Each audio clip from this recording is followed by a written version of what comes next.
Okay, muli mutya gye musize okuba nga ate mutulaba kansubire nti bitambula bulungi nnyo. Nzize kwogera ku 100 songs of King Saha, the revolutionary album. Mwana mulenzi King Saha Mansour bwe yavaayo juzi n'annyonnyola yalutegeeza nga bw'agenda okufulumya ennyimba 10 eza revolution oba zikwasaganya ku nkyukakyuka nga ye yaziyimba. Kino kitegeeza ki? Mu ndaba y'ebintu emu oba endala ndowooza tuyinza okugamba King Saha kwegamba ayagala kuddira Bobi Wine mu bigere musically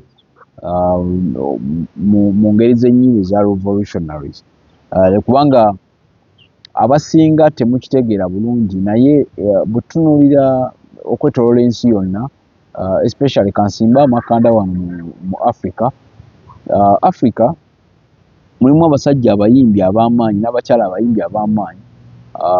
abazze bayimba ennyimba z'enkyukakyuka naye nga okusinza mu mawanga gaabwe. Naye ngenda kwesiba nnyo mu nsi ya Uganda ne mu nsi ya South Africa wano mu Africa. South Africa waliyo abayimbi, that is Lucky Dube, that is Yvonne Chaka Chaka, waliwo n'abalala naye nga ekituufu kiri nti ennyimba zaabwe kubanga n'okugereesa okwaliwo okumu Lucky Dube yakubwa amasasi lwakuba nti yali atandise okwetaba mu byobufuzi bya South Africa ebyobukulembeze ng'ataddewo essuubi nti agenda kufuuka omukulembeze owa South Africa. Naye kitegeeza ki 100 songs of revolutionary oba album ya revolutionary eya King Saha, ennyimba nga ekimala kimala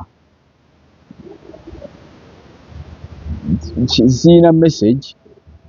yakataako esoofa ennyimba 2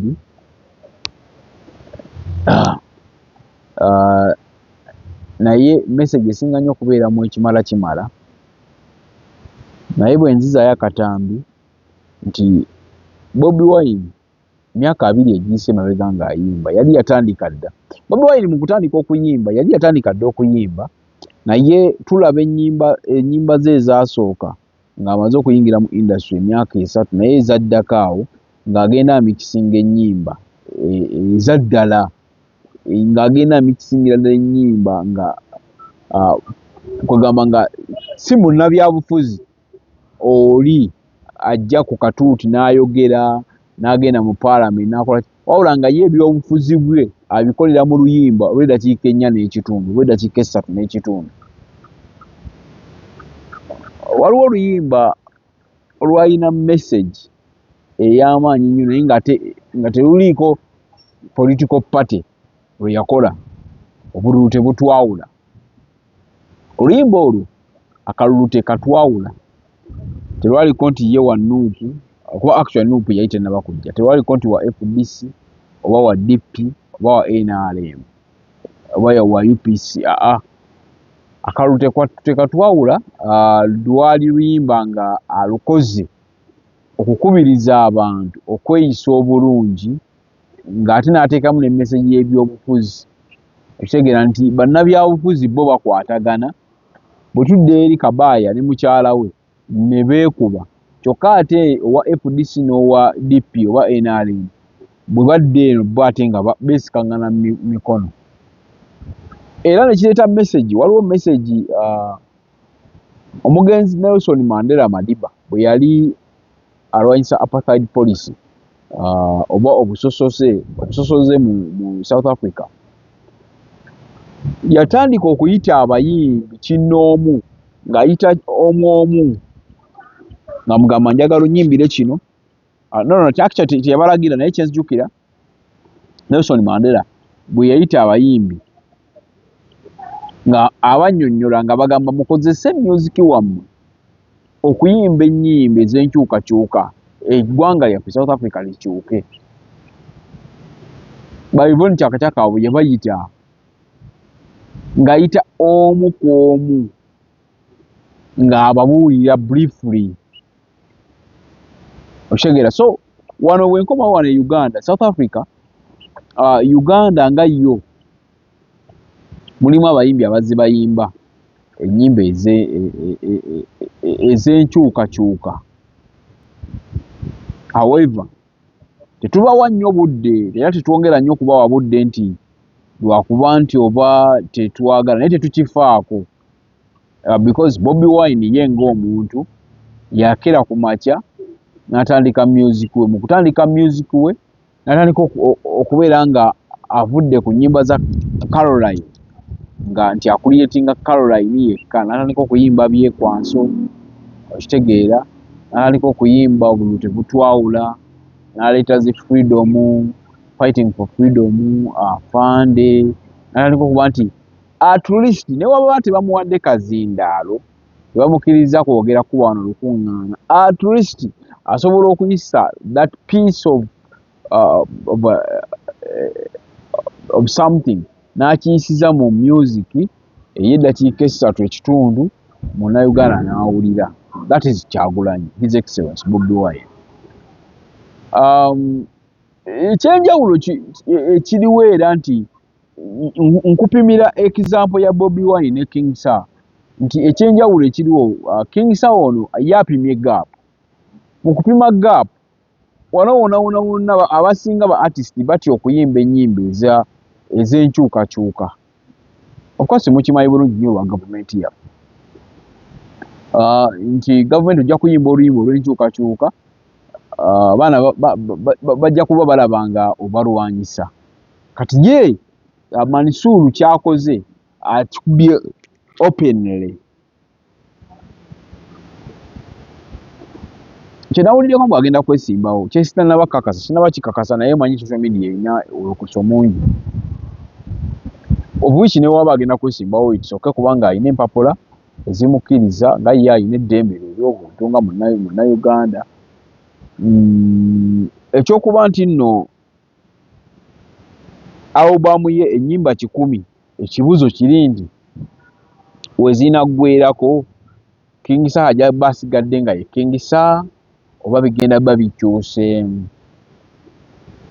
Answer yange eri bweti, gwe naawe olina answer yo. King Sir ennyimba kuba ku nnyimba 2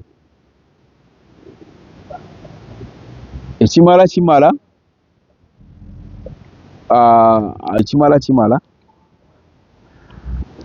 ne luyimba ki olulala, waliwo oluyimba olulala lwe yakubye actually nga nalwo lwa revolutionary nti abantu bo batandise dde okujajinga n'okuteekawo agaboozi gaabwe, okitegeera. Alina ennyimba 2, alina ekimala, alina tuwage. Ntegeerekese kati tuwage mulimu message, naye ennyimba 10 anaagenda oziyimba out of 100 songs of revolution, that album ennyimba 10 anaagenda okuzimaliriza. King Sir agenda tasigala kyekimu. Ekintu ekyasinga okukyusa Bobi Wine lwakuba mwawala temwakibuukirawo, ekintu ekyasinga okumukyusa ye Bobi Wine oli yayimba oluyimba lwa Kikomando, ye Bobi Wine oli eyayimba Jennifer, Bobi Wine eyakubanga music nava mu byenkulaakulana n'ayingira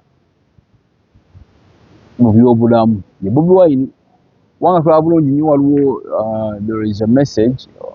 mu COVID-19 era we yayimbira ne Nubian ne bastars abalala n'alaga nti of course afaayo. However,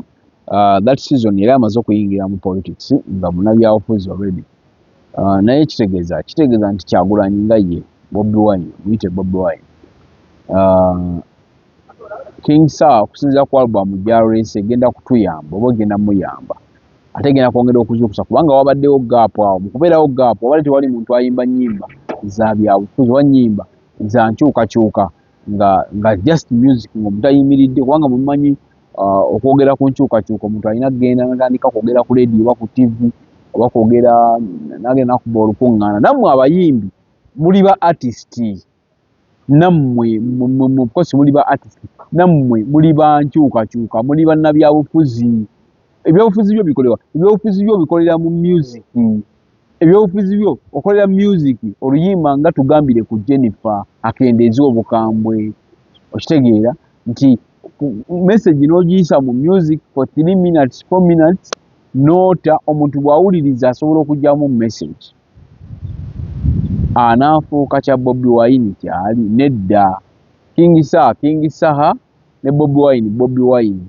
ekyenjawulo King Saha apimye nti waliwo gap tewakyaliwo omuyimbi ayimba ku byabufuzi ng'ayita mu music tewakyaliwo omuyimbi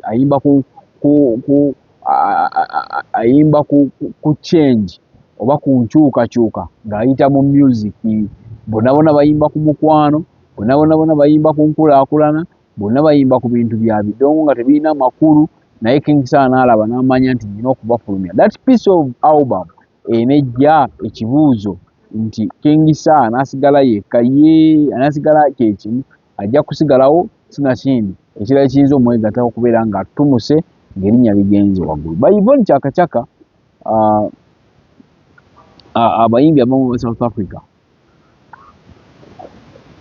abakyala abo baayitibwanga Mandela era baatandika okubanga music Lucky Dube ekintu ekyamussa tugamba mbu it's alleged by that nti Lucky Dube